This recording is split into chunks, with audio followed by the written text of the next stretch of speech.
Chers amis, cette journée scientifique arrive à sa fin. C'est le temps de la conclusion.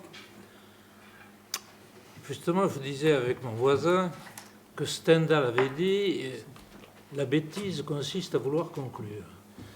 C'est pourquoi c'est avec beaucoup de circonspection et de prudence que nous nous aventurerons dans cette voie.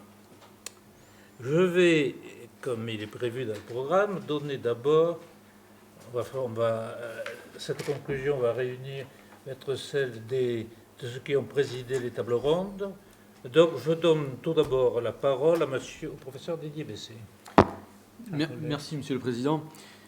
Bien, concernant la deuxième table ronde donc, sur la laïcité dans l'espace d'Afrique francophone, évidemment, bien des aspects mériteraient d'être retenus ici, mais il s'agit, on l'a bien compris à ce stade, d'aller à l'essentiel et de dégager donc, les principales lignes forces. Alors c'est inexorablement à la fois frustrant et subjectif, mais au-delà de ces quelques précautions oratoires,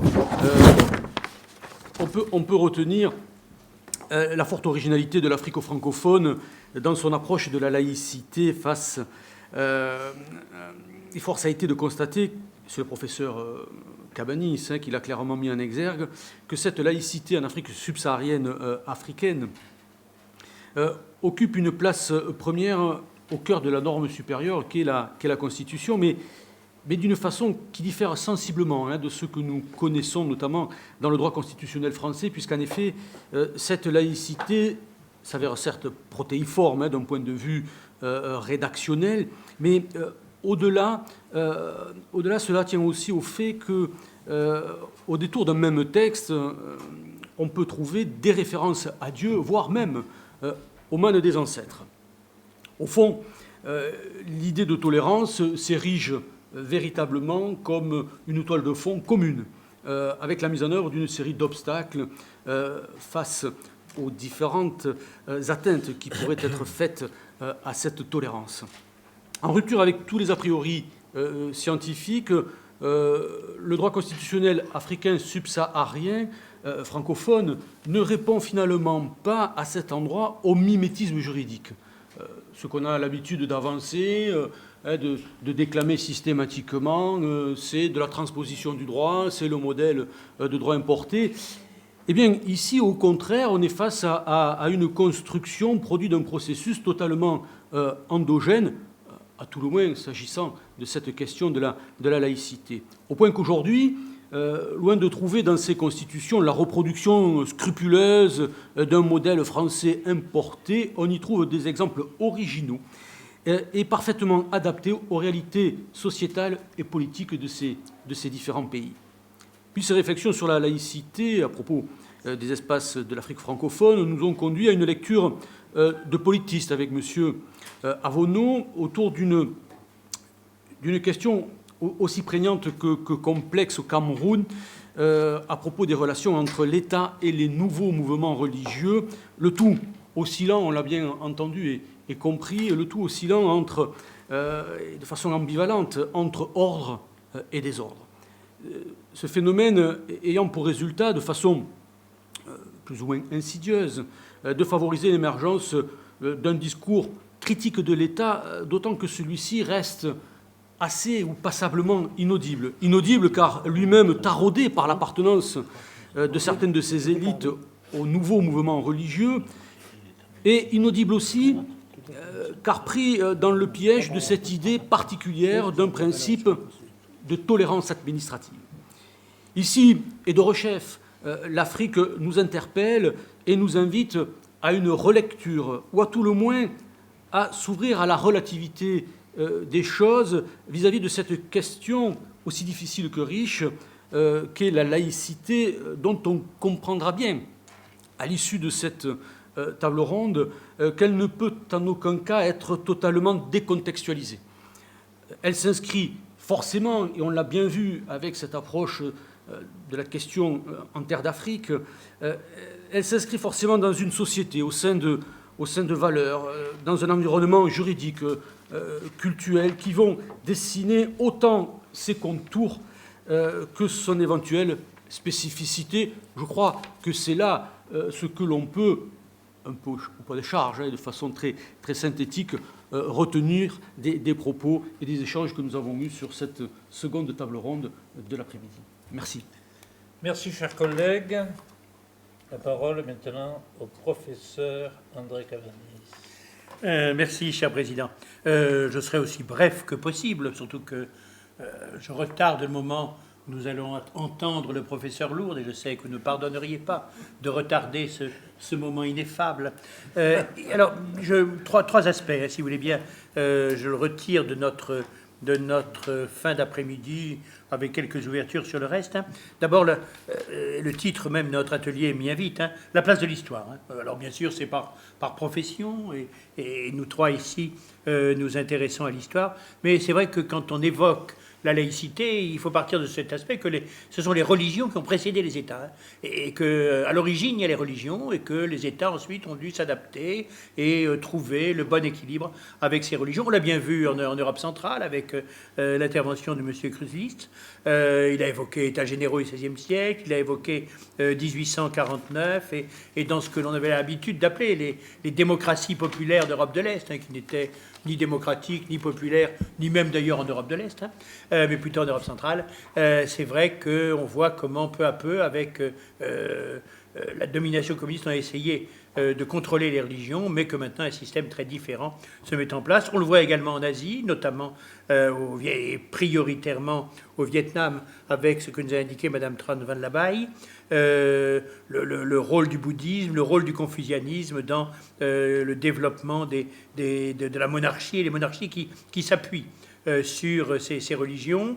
On pourra le voir également pour l'Afrique. On a vu certains qui ont pu évoquer notamment le rôle des sociétés traditionnelles.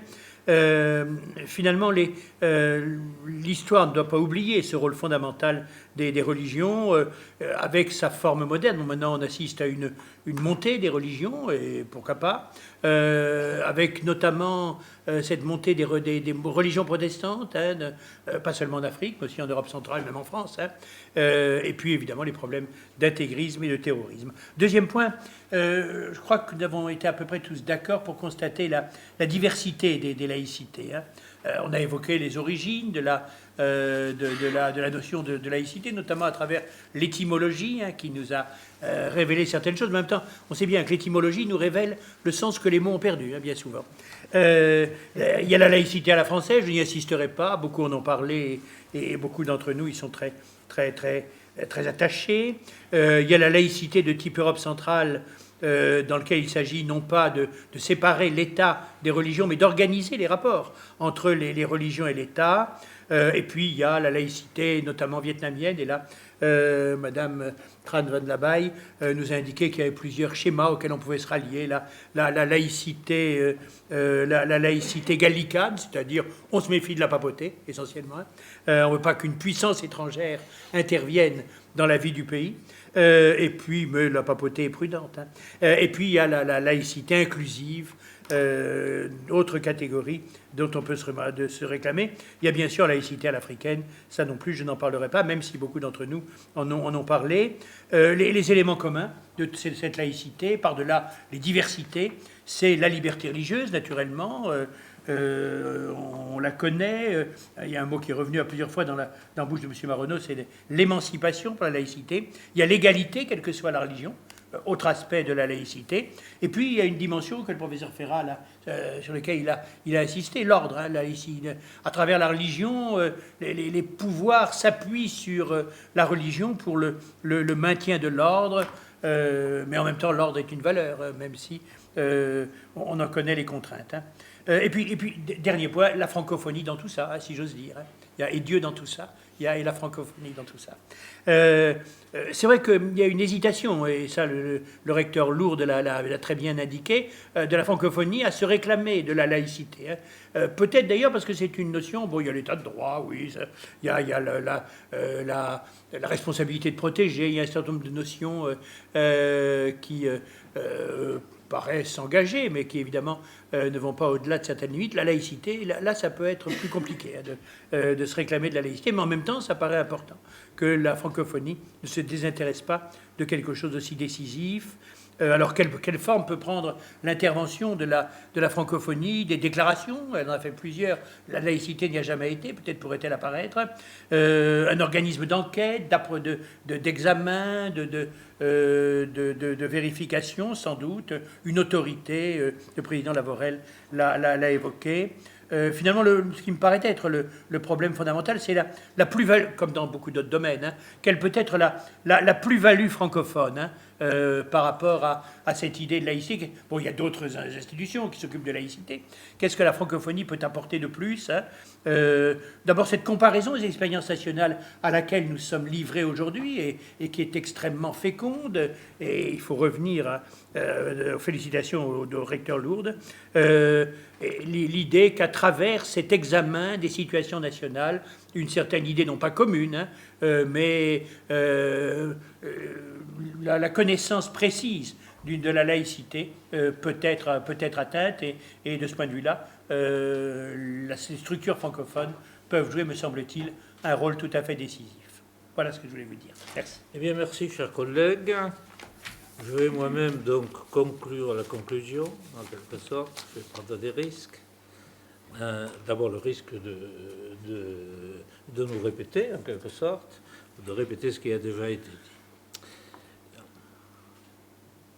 Nous avons vu que pour sauver la grande diversité des langues qui caractérise son espace, la francophonie préconise la solution d'un multilinguisme et d'un plurilinguisme fonctionnel, mais qu'il reste beaucoup à faire en matière de respect et de valorisation de la diversité religieuse et philosophique.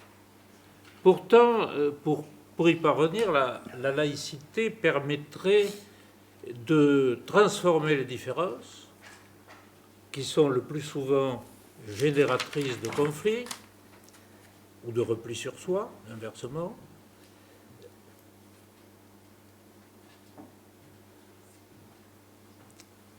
de les transformer en source d'enrichissement et de progrès.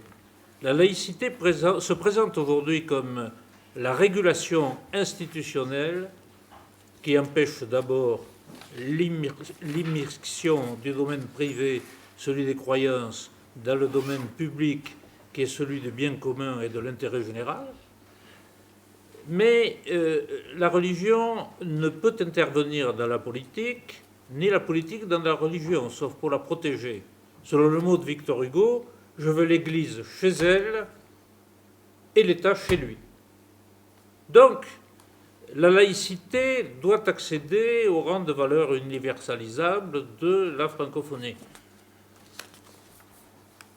La voie sera alors ouverte à l'étude des différentes laïcités existant dans l'espace francophone. Au demeurant, l'Organisation internationale de la francophonie, qui regroupe les pays membres de l'espace francophone autour d'un ensemble de valeurs et qui défend avec vigueur la diversité culturelle sous toutes ses formes, nous avons vu qu'elle reste quand même étrangement muette à propos de la laïcité. Pourtant, la laïcité apparaît à beaucoup comme le moyen d'aménager et de favoriser l'inclusion de la diversité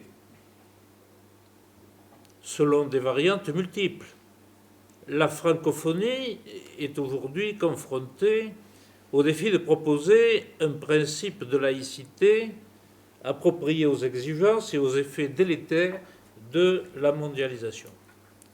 En effet, si l'ère francophone donc possède, nous le savons, une expérience tragique et ancienne des conflits, liés notamment au lien entre la religion et la politique, elle dispose aujourd'hui de références culturelles et politiques suffisantes pour inventer ce que l'on pourrait appeler une laïcité de cohabitation, qui pourrait être aussi utile dans d'autres aires culturelles du monde. Donc, vous avez, cher ami, souligné quels pouvaient être ce que l'on pouvait faire, ce que pouvait faire la laïcité, quel pouvait être son apport. Je dirais déjà comme l'a dit M. Lavorel, notre collègue, qu'un premier pas pourrait être la création d'un observatoire de la laïcité. Cet observatoire de la laïcité pourrait être déjà un premier pas utile dans cette voie. Je vous remercie de votre attention et je crois que vous devez être fatigué pour avoir écouté des contributions très différentes portant à la fois sur différents pays, allant de la Belgique au Liban,